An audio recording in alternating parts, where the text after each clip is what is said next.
The first few layers of the build are called the carpet. A few layers of model material, in this build, Full Cure 720 and Tango Black, are deposited before the first layers of support material.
The build has completed and my parts have been removed from the build table. They are covered in the Full Cure 705 gel-like support material.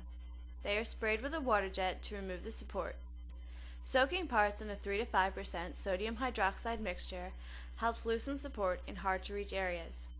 After my parts are cleaned, I dyed some of them red with hot RIT dye.